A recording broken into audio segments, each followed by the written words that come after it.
Thanks everyone for joining me for another episode on the Travel Collective. I'm excited to have a conversation today with Scott Richards, who I spent some time with at the TBEX, which is a travel blogger, writer, content creators conference. And we both have a shared love and interest for Germany. We both love hats. Of course, Scott's not wearing his hat today, but he's got something to say about that. So we'll talk about Germany. We'll be talking a little bit about Oktoberfest, Christmas markets, and all good things about travel. So, welcome, Scott. Thank you. I appreciate being here. So, tell us a little bit about why travel. Where do you think that started from? Was that something you think that your parents kind of nurtured in you? Something, we all come from different places as far as finding that travel bug and itch. So, my first trip to Germany was actually back in 1983 when I was in high school. The whole sponsored German class, and I really enjoyed getting into my German class. And of course, the ALM books at the time, they had pictures and all this other stuff of Germany. So obviously that drove some attraction. And my parents were very enabling in the fact that they coughed up the ducats to send me off to Germany for this trip. And it was just absolutely wonderful. Mind you, this was 1983 when you still had East and West Germany. All those dynamics were still in play. And then after I got out of high school, went to college for a year, and then I joined the army. And I was stationed in Korea for a year, so that gave me a different taste on what it meant to be overseas. Really enjoyed travel. And then I was fortunate enough in part of my professional career to work for a company that had a factory in Germany. So I was over in Europe for over a 4 year period every other month. And that was for work, supplemented by my own trips with my family. So yeah, really just got enamored into it. And it's only been a couple of years where I've been writing about it. And yeah, but I love Germany. I speak the language a little bit. I can get myself in trouble and get out of it. Love the culture, love the people, love the food, you name it. It's just an absolutely wonderful place to visit if you're going to, put any kind of dollars around a bucket list trip, whether it's Oktoberfest, whether it's Christmas markets, as you kind of teed up. There's so much to do in Germany. Oh yeah, exactly. And I think Germany still is a little bit under the radar as far as being over touristed. I was just there in June, and it didn't feel quite as crushing full of people as maybe some other places that I ended up visiting on that same trip. So, Well, and I think Germany, when Oktoberfest Munich is insane. The hotel rates are insane. So, you kind of look at it, going to Oktoberfest, plan for Disney prices on your hotels. It's just demand. But the thing is, when you look at traveling to Germany, yeah, you've got the points of interest that are in the big cities. Um, but there's so much to do in the smaller towns that are just outside of. I mean, even taking a car ride up the Koblenz from Frankfurt up the Rhine from Frankfurt to Koblenz, it's absolutely beautiful with these small towns, all of the castles on the side of the hill, yeah. and you don't just because of the nature of how the country is set up, you don't get that big glom of people in all of those little towns. It's a lot more relaxed, and you can really appreciate the history, the culture, have those conversations at the cafes with people, and just kind of talk about their town. And most of them are pretty engaging to really kind of talk about the history of where they live. Yeah, I love that. And I love it is really pretty easy to rent a car in Germany. I have done that, and it's nice to set your own pace and not always be tethered to a group. But for some people, group travel is a little bit more, somebody else is taking care of the driving, someone else is taking care of, maybe where you're going to be. But there's ways to kind of add in some of your own time as well sometimes on those experiences. Oh, absolutely. And when you look at a lot of the itineraries for the group travels, you've always got in some of the towns, evenings are free. Yes. So, you kind that's one of the things that I like to do is take a look at what's going on in those towns, whether you're going to like Munich.de to see what's happening in the city during the time period you're going to be there. Um, I've planned an itinerary with a buddy of mine. It was his Oktoberfest bucket list. And I said, okay, this is the first time, and I don't know if it's going to be the only time you go to Germany. Let's kind of flesh it out a bit. So we started in Cologne, went over to Berlin for a few days down into Munich. But when we were in Berlin, I went on to see what was happening. Do you remember a ska group from the 80s called Madness? Yes. Oh yeah, totally. Yeah. Um, they were in concert while we were there. So we caught them in concert. Just happenstance that the time we were going to be there, they were in concert. So it's those kind of things. We went to Garmisch-Partenkirchen one time, and we were just walking around, and they had a concert in the park. So when you've got that free time, even on a structured tour, find out do a little bit of homework before you go. What's happening in those towns? Because guess what? People there have a social life too, and they like to have these events, whether it's festivals, whether it's concerts, plays. It's a good way to fill out your dance card, if you will. Yeah, I love that. And when I was recently in Munich and I was on a group tour and I did exactly that. Look at those spaces where I had free time and then, like I happened onto like a big book sale and I guess it only happens once or twice a year along the river there. And so yeah, I highly agree. That's an excellent way to do that. And talk a little bit about some of are there Christmas river cruises then as well? Is that such a thing or? Oh no, absolutely. I think all of the major operators have Christmas cruises through Germany, whether it's on the Danube, the Rhine, the Mosel. Um, you're talking Viking River cruises, Ammo Waterways, Quasi. They all have a Christmas market. Um, you'll have them through France, you'll have them through Germany into Austria, Budapest. And I guess you were just in Budapest, so Yes, I I want was. to pick your brain on that a little bit. But I think the only country that, from the river cruise standpoint, really doesn't have the Christmas markets is the Netherlands because they're a little bit, they're probably a little more secular and less religious driven. hmm So they don't, they've got their own festivals and so forth, but they don't quite have the same degree of the Christmas markets. Yeah, have you taken a cruise yourself then, Scott, or? I've not taken a river cruise. I'm actually doing my first river cruise here in August with my son. Oh, oh, nice. And we're starting in Budapest and we'll go through Vilshofen, Germany. Oh, nice. Yeah. I've only done a couple river cruises, but even I did it in Egypt and the boats are smaller. They're oftentimes not. So if you're someone that's not maybe as comfortable in large groups, it seemed to be okay. My father's pretty much an introvert. So, the idea of getting on maybe a big ocean liner is a little bit daunting, but the smaller river cruises, and I'm sure, asking the right questions, you can find the right cruise or add it in for a couple days, take a short one, try it out, that kind of thing. Well, and one of the things that's neat about the cruise operators, and this is really regardless, they all have these affinity cruises. And by affinity, I mean if you're a wine drinker, they have wine-oriented cruises where they will bring on sommeliers or vintners to cruise with you to basically make it more of a specialized educational event. And whether that's going through the Douro in Portugal, through the Bordeaux region of France, or of course up and down the Mosel or the Rhine in Germany.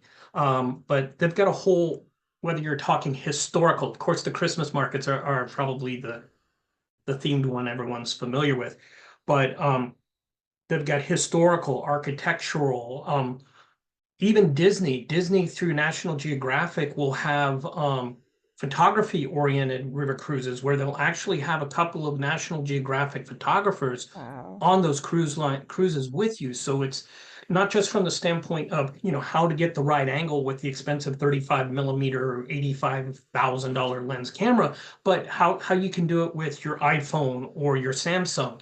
Um, how to leverage the technology that everyone's carrying around these days to get the best pictures. So, and they've all partnered with these various cruise lines, river cruise operators. Actually met a company that does their PGA golf oriented vacations, but they'll partner with AMA to do golf cruises, and Oh, they'll move wow. your clubs with you to all of your it's so they're very diversified is what they're trying to do within the river cruises. And everyone I think has this perspective of river cruises are for older generations. They're trying, much like everyone else, to become more multi-generational. They've got more sedate excursions. They've got active excursions, whether it's hiking, whether it's biking, or going to an adventure trail, those sorts of things. And that's not just through Germany, that's all of them, really. Yeah, and that's great to hear too, because especially as we're, moving towards holiday season, I always think Mhm. travel is such a great way to bring people together instead of maybe having the holidays at the same old house. Try to find something affordable and get people maybe to get out of that zone and do something like a trip together. Well, it's interesting. I live in Florida, and we moved from upstate New York about 16 years ago. I like the Four Seasons. Down here, you just be chugging along with the day, and you look up. Oh wow, they've got candy canes up on the light posts. It doesn't feel like holidays. So if you want to get your Christmas Jones going, going over to the Christmas markets. My wife and I did one a couple of years ago through Switzerland. Oh, Basically used the hotel in Zurich as a hub and spoke and used the rail line services. Went all Basel, Lucerne, Stein am Rhein, just and hit all of those. And this past year, I was in Munich for basically a week. There are 20 Christmas markets in Munich, so you're trying to hit all of them or as many wow. as you can.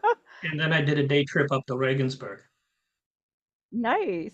Yeah, I fell in love actually with Munich because I kind of felt like, and I've done another episode, there'll be more, but I kind of overpacked my trip with too many cities. And I'm a nature lover. And that's one thing that I loved about Munich was the English garden, the river. Did you get to see the surfing at the sluice on the end? Yes, I did. That's pretty amazing. Munich is my favorite city in the world, period. Um, and it's for a bunch of reasons. Obviously, the Oktoberfest is a single event. And I'll be honest, I've been to Oktoberfest 5 times, and but bear with me. I go for a day, maybe two, and it depends on who I'm with because it's really more of, having that Yeah. social. Last time we connected with 5 guys from the UK and ended up spending 5 or 6 hours with them just hanging out, playing games Wow. and basically laughing like a bunch of idiots. But you go to the Oktoberfest for, like I said, maybe 1 or 2 days, but you can't spend all your time there. There's just so much else in Munich to see, and you've been there. The museums. I mean, it's actually kind of nice and relaxing to go to the Augustina Garden over on Arnoldstrasse, sit underneath the chestnut trees, play a game of chess, have a beer, and just chat. Oh, wow. Um, I mean that's probably the best time I've had, but the Oktoberfest is truly an experience. They just announced, I think it was either today or yesterday, they've started the construction for the next Oktoberfest. It takes them 3 months to build it all. Wow. Um, but you figure you've got all the beer tents, but you also have an amusement park all along the outside for the families. Tuesdays are family days, and so you've got these rides, you've got midway games, you've got food stands, and the food's fantastic, and it's very diverse. You can go from your straight bratwurst to the Wildstuben focuses on game meat, so you could get Wildgulasch made with either wild boar or venison, depending upon what they're making it with that day. And it's just it's a great experience. I think everyone who, now mind you, enjoys a good beer should at least go there once. It's definitely a fun experience. Yeah, it does sound amazing. And I would like to hear more about what else there is to do in Munich because I was there such a short time. It felt like I didn't get to explore enough of it, and it would be a place that I would plan to go back to and figure out what other towns near there to kind of pair with it. So you made the comment about how easy it is to rent a car. I've driven on the Autobahn a lot, but one of the things I've also found advantageous now is getting my tickets with Deutsche Rail. Oh, Actually doing the train. Do it as the hub and spoke approach. The D-Bahn allows you actually, if you do the country pass for a period of days, you can take it into Salzburg, Austria from Munich. oh They wow. actually have the rail line, I believe it goes as far south as Milan. So you can still do it on that ticket. But within Munich, you've got museums. So you've got the Deutsches Museum, which is focused more on the technical side. So it's almost Smithsonian-like. So you've Hmm. got um, photography, aircraft, ships, all the science and technology stuff. Um, you've got the Apotec or Pinakothek complex. So the Alte, die Neue, and the Pinakothek de Moderne. These are the art museums that are period based.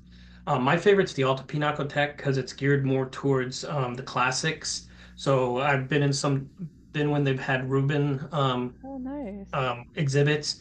I'm a real fan of Albrecht Dürer. Don't know if you're familiar with Albrecht Dürer, but Yes. he did amazing work. And it's called Pick the Media because he did it metal etchings, wood carvings, paintings, just unbelievable work. You've got the Neue Pinakothek, for which is where the Alte Pinakothek ends, and I think it goes to about 1940 or 1950. And then you've got the Pinakothek de Moderne, which is your modern art. And all of them are right next to each other, just boom, boom, boom. Um, the gardens you talked about, Yes. the Englisher Garden is just a wonderful place to kind of walk through. And of course, they've got the beer garden at the Chinese Tower where you can just kind of sit back and listen to the oompa music on a weekend or what have you. Um, and it's great. It's an amazing walking city. There are Hmm. really no hills to it. So if you wanted to, you could take the S-Bahn up to Schwabing, poke around in that neighborhood, and then just walk back and really just experience the city. Um, you've got the Heilbronn, I believe it's Heilbronn, the zoo. It's a great zoo. It's weird from an American perspective because they don't have the cages. There's more of Oh. Hmm. an open area. You can have monkeys going across the on wires. It's just Oh, weird. that's kind of weird. Yeah, it could have freaked me Um, out. they've got and they've got an amazing collection of animals. So if you're into zoos, that's actually a great one to go to. You've got two palaces. You've got Nymphenburg and you've got the residence in the city center. And the collections there are just amazing as far as not just the art, but also, going and visiting a palace is kind of cool. Um, there's really just a lot to do there, and it really is where your interests lie. Of course, you've got the Altstadt, for which is the city center with the Marienplatz and all the churches. You've got six or seven wonderful churches, all within walking distance in the Altstadt. Whether it's the Frauenkirche, for which is if you've ever seen anything about Munich that has the dual onion dome towers, and it's the Hmm. symbol of Munich. My favorite is actually St. Cajetan, also called the Theatina Kirche. It's done on the outside in this gorgeous yellow Italian Rococo type architecture, but inside it's fairly plain, all white. Oh, wow. Um, of course, you've got the stained glass windows, you've got the altars, the pulpit is in black, but the walls have in a 3D or in an inlay of grape leaves all the way through it. It's just when you look at some of the churches and how bombastic they can be, like the Azamskirche, for which Oh, is really opulent. This is kind of like the photo negative of it. It's just, but an elegance to it, and the architecture is just really stunning. yeah, nice. So, what are some towns near? You mentioned taking the train, which I love that. Sounds like a super e- enjoyable way to explore and not have the responsibility of worrying about driving, just hop on the train. And again, of choosing a spot and then just going out. So, because some people like that idea of just kind of unpacking once and you're done, you kind of create your home there at the hotel or place you're staying. Some of the towns that are around there that are really cool, of course, going to Salzburg, and if you're into Mozart and the whole Sound of Music thing, and the Fortress Festival in Salzburg is cool to see. But it's a little bit convoluted, but you can take a train and a bus to get to Königsschloss Neuschwanstein, which was the Cinderella Castle for Walt Yeah. Disney, which is modeled after. You've got Garmisch-Partenkirchen, for which is down at actually the southern border with Austria. Gorgeous place for hiking.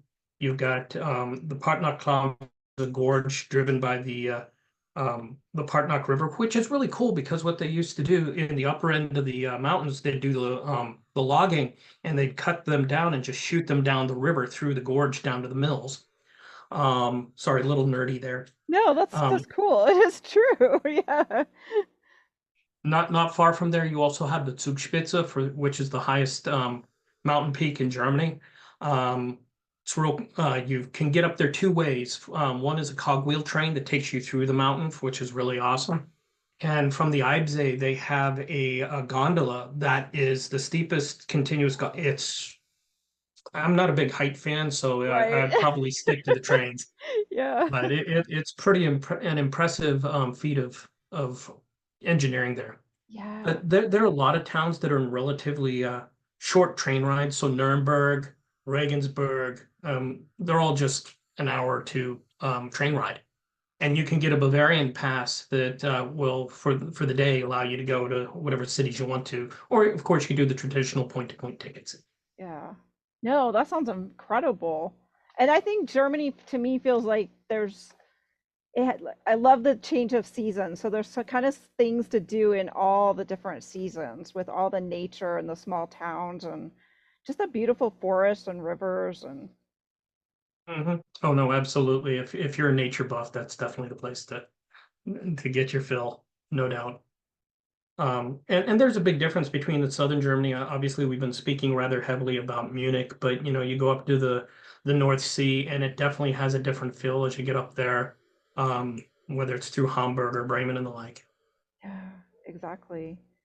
So gives people some tips on planning as far as if they're thinking about going for, I don't know, it might be a little late to plan for Oktoberfest this year, but maybe not. I don't know. I think Actually, we're still actually, you can, 6 months out from Christmas though, so yeah, you could still go to Oktoberfest. If you're looking at hotels, um, to get more for your money, stay a little further out from the city center because, like I said, it's Disney pricing on steroids. What would normally be a 110 euro room nowadays on just a normal weekend would probably be 400 euro. It's just mind-boggling how much it jumps. But you could stay at some nicer hotels. I tend to stay at the Hilton. I think you were yeah, there I this did last time out too. in Munich Center, and if you've got the Munich card, it's just jumping onto the S-Bahn. You're 5 stops to the Hauptbahnhof, and then you can take the S-Bahn over, or just take a walk over to the Theresienwiese. It's relatively easy. It's real, like I said, real flat. Can see a little bit more of the city. Um, be ready for lots of people. If you're going to Oktoberfest, tip. What's the old joke? Tip your waitress. I'll Yes. be here all day. Don't forget. But if you want them to come around, normally the liter of beer is, I think it's 12 or 13 euro this year. I haven't checked the latest pricing, but if you're ordering two, give them 5 euro. They'll come back. Um, order food. Got to tell you the Wiesenhändel. It's the Wiesen is what they refer to as the Tracy Wiese, which is Oktoberfest. Locally, it's the Wiesen. So it's the Wiesen chicken. And I got to tell you, it's absolutely fantastic. They've got they've got full scale kitchens in these tents, and by tents, the largest one I think holds 11,000 people. Oh my So gosh, wow. yeah, they're really substantial. And that's why they're starting to build them now. They're actual structures. A couple of them have upper level loge levels that you can sit down, look down on the main floors. It's wildly impressive. That is amazing. Of course, they always push that you have to get a reservation. Reservations, they sell them by the tables. Depending on the tent, it could be 8, 10, or 12 people, and probably $40 to $50 per person, but it comes with a meal and 2 beer coupons. That's if you want to do it that way. Every tent has tables that aren't reserved. Normally, you'd see a sign that says "Nicht reserviert," so those are the ones you can go to.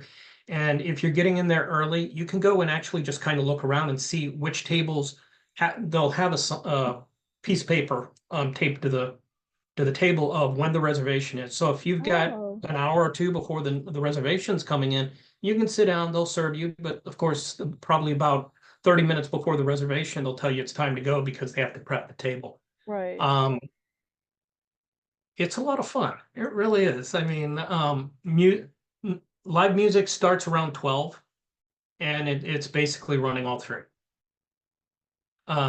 There's in the Hofbrau tent, yeah, they have what you could almost call a mosh pit. Oh, Um, it's just standing tables, but it just gets so crowded. Everyone's just kind of glommed in around right. these tables. It's a lot, yeah, it's a mosh pit. Um, but what other tips? Um, Make sure you've got a currency converter. By currency, I'm talking for your plug-in appliances. Most of the newer hotels are starting to have the USB plug-in, so that may be less and less necessary, but obviously your US-based plugs won't work. Um, You touched be on friendly. tipping. You did touch on tipping. So talk a little Yeah. bit about tipping, only because it does get confusing, I think, for us as Americans sometimes. Mhm. Certain countries it's kind of frowned on, and so I'm always confused on the tipping. So Oktoberfest is different because, like I said, um, they're walking around with small banks and they're busy, so you want to get their attention and tip. You probably tip more generously at Oktoberfest. Okay. But normally on a normal transaction, you'd round up or add it to the next euro. So say, for example, your 10.75, you'd probably go to 12. Okay. But it's not like a fixed 10%. Unless you're in a cab, then giving them 10% makes sense. But if you're just dealing with food service, rounding up, maybe adding a euro to it if it was good service. Yeah, that's good to know. And I think there are some official cabs as well in Germany. Is that not true? Because It's, how do you mean by official cabs? and maybe I'm confusing it with one of the other countries I was in recently, where I do think, I don't know if it's Uber, certain countries have Uber, certain countries have their own version of Uber, and then they also have like an official, like if you're leaving the airport, they have like the official taxi line versus just walking out the Well, door and someone approaches you and you've got taxi services, but what tends to happen, they will queue up and literally, when you're coming out of the Altstadt and you're heading towards the Isar tour, you will have a line of cabs that are just parked there. You go to the one in the front, okay, and basically it's true queuing theory. They're just lining up. You take the one in the front, and off they go.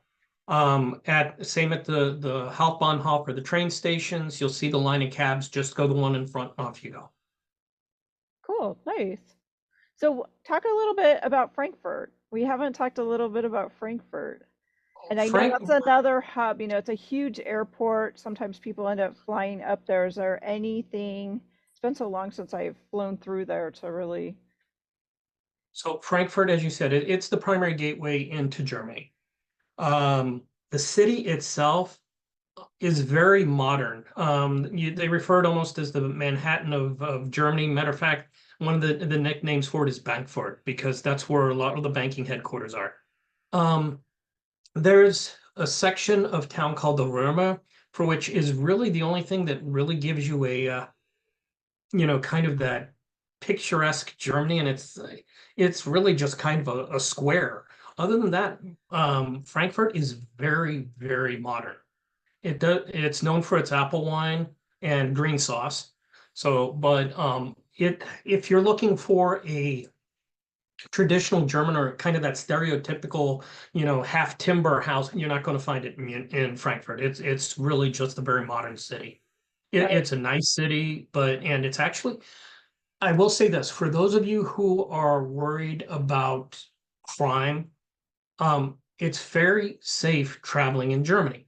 That said, you do have petty stuff. You've got pickpockets, and the standard thing is just keep your head on a swivel. Be smart when you're in areas where you've got a lot of people around you. But other than that, compared to the U.S., I'd rather walk through midnight 1 o'clock in Munich than I would through Orlando. So Yeah. Oh, I agree. I felt very safe in Munich, and the people all seemed really friendly. But again, just like here, don't let your guard down. Don't do, right? You use your common sense when you're traveling. I think I used Frankfurt as a jumping off point, I believe too. We traveled some of the river and the little towns up in that area too. So it's So there's some great little towns some great towns not far from Frankfurt, like Heidelberg. Würzburg is probably the biggest close town that's really cold. It's the northern part of Bavaria, actually. But you've got a lot of interesting places there. Another palace, several churches. You've got another fortress up on a hill. It's pretty cool. Heidelberg, of course, has the another castle up on a hill. And I think when you see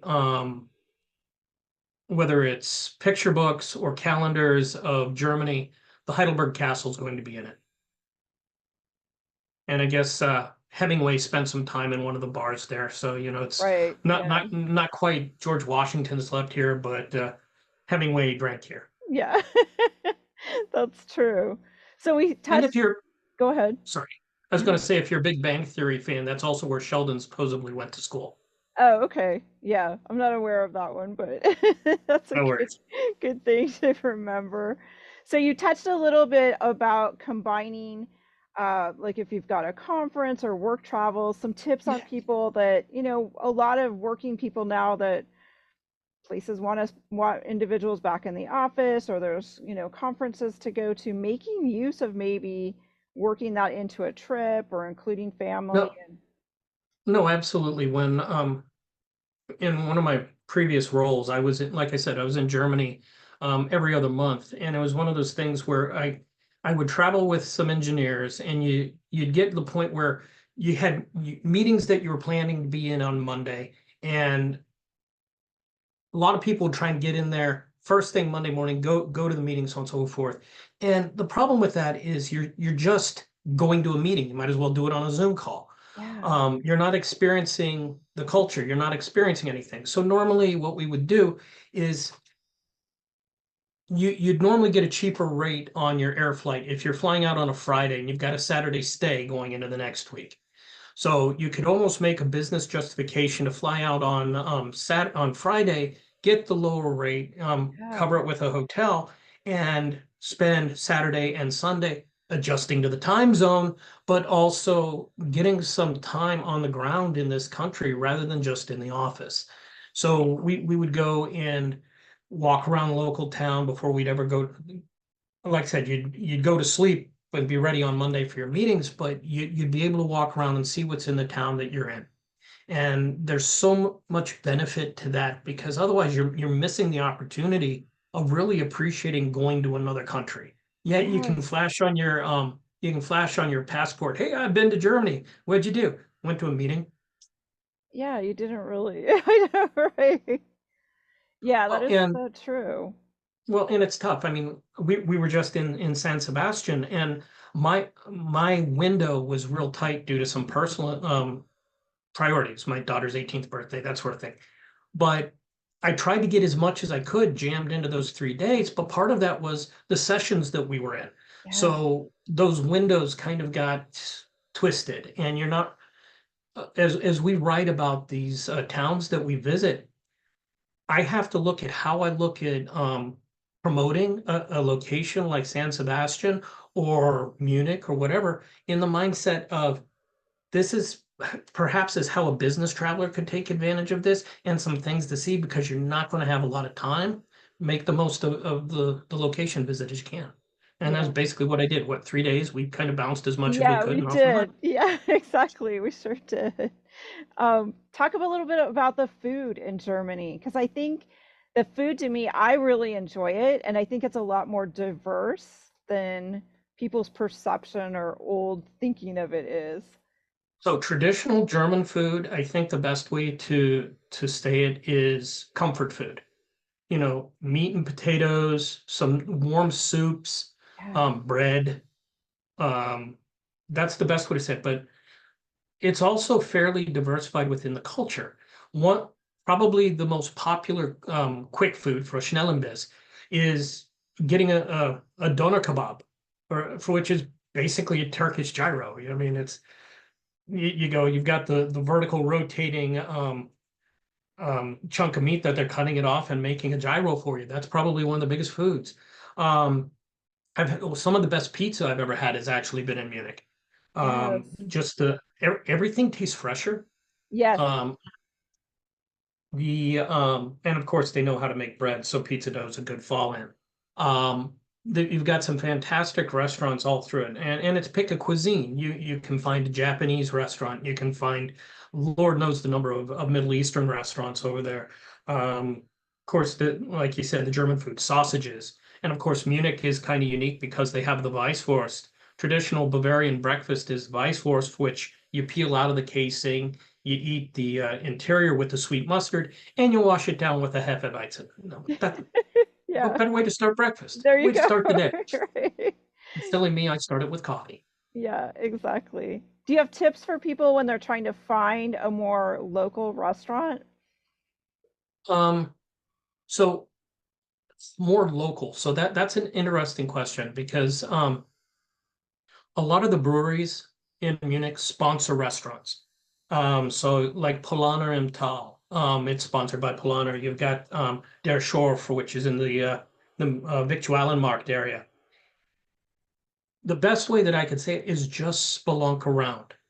And if something smells good, go in and try it.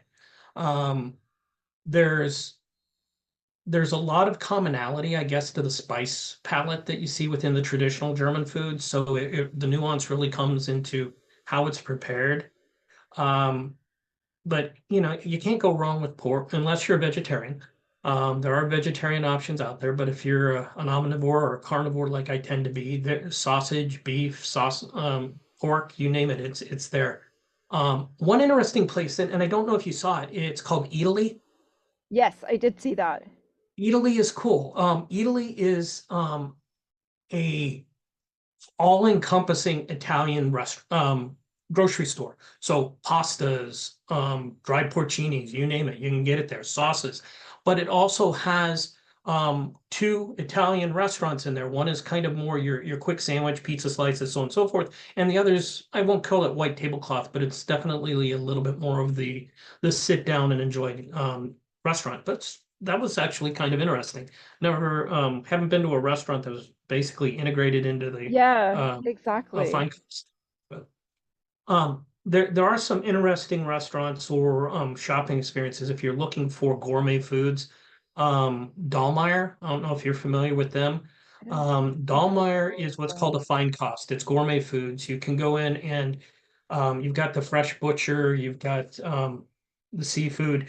They've got a couple of high class restaurants that you have to make the reservations on, yeah. but it's where you can go to get some really cool chocolates and cookies and coffee and wine and so forth. Um, a fine cost again is a gourmet shop, and they've got a couple of them in that area, and it's just literally 2 blocks from the main square, the um, Marienplatz. Right, yeah. And when there's the festivals going on, because even when I was there, there was a couple things going on down in the Marienplatz.